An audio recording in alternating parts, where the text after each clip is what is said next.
Hello and welcome to this special edition of the Southern View, coming to you live from Thiruvananthapuram with Vasudha and Ashwin on the side, as well from the Kanakakund Palace, the famous one in Thiruvananthapuram. Vasudha, this is about establishing Kerala as well on that political electoral map that we've been tracking across the board.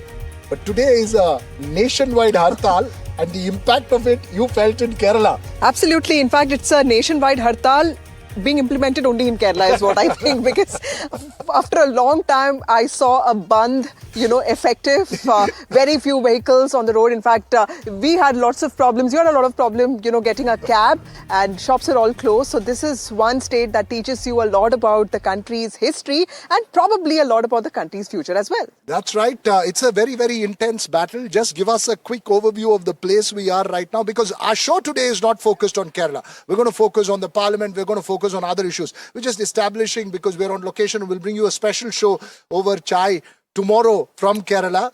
But give us a sense of this place and this election, the defining features, Ashwin.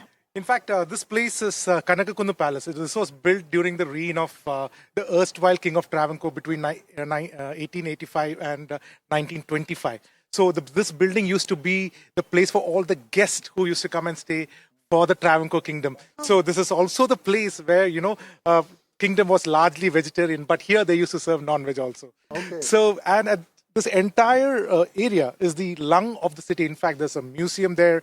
There is a brilliant zoo there. So this entire area, about 5-6 square hectares, completely green patch, which keeps the city alive. And that's what the politics of Thiruvananthapuram also. It keeps the politics is always buzzing and always. Veera, as somebody from Delhi, I cannot tell you how impressed I am with Kerala's air and AQI. I know you would be impressed with air anywhere else but Delhi, I tell you that much. But we caught up with, before we head into the big parliament debate and the other issues, we caught up very quickly with MB Rajesh, a young voice of the LDF, Kerala cabinet minister, and we put a couple of tough questions. These are excerpts from that interview that we had a short while ago. We'll get you many, many more in the coming days, but this one just to start off.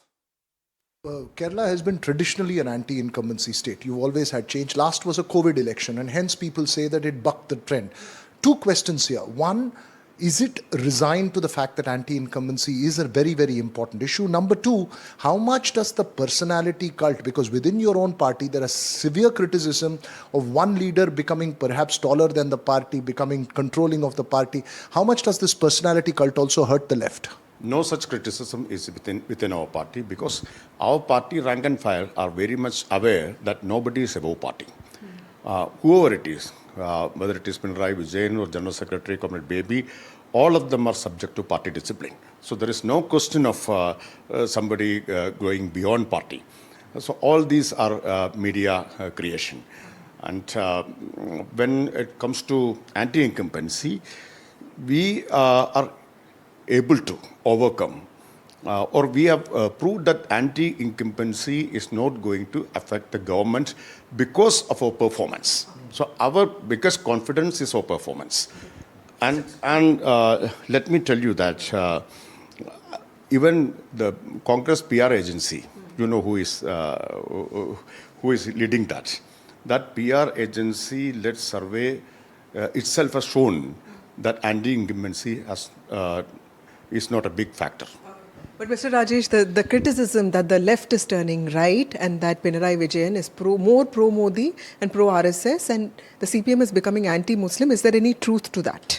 See, Kerala is the only state which has not witnessed a single communal riot in the last 10 years. And what is the importance of the last 10 years? BJP is in power for the last 10 years and BJP's politics of polarization is working in each and every state except Kerala. Why it is not working in Kerala? Only because of the left. That is why Amit Shah recently made a statement that they are eager to eradicate left from the country, and Kerala is the only remaining task. But you're saying all this. I'm just going to ask you one last question from my side. I don't want to ask you a prediction for the LDF. How much do you think the UDF is going to win in these elections? Yeah. UDF, it will be difficult for them to maintain their current numbers. And what about the BJP, sir?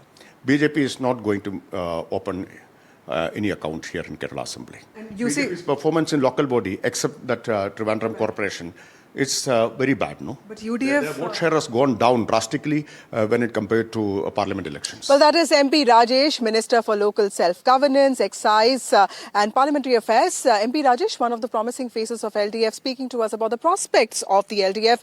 Veera, this is an interesting election because Pinarayi Vijayan could be creating history one more time, and we could see a revival of the Congress party in terms of the UDF coming to power. And this is something that the Congress is hoping for. That's right. The Congress very confident, the UDF very confident, because remember, it's historically an anti-incumbency state. Two-term anti-incumbency could be a powerful one for the LDF to rule out. But let's see how this election plays out. We'll keep a strong focus on this.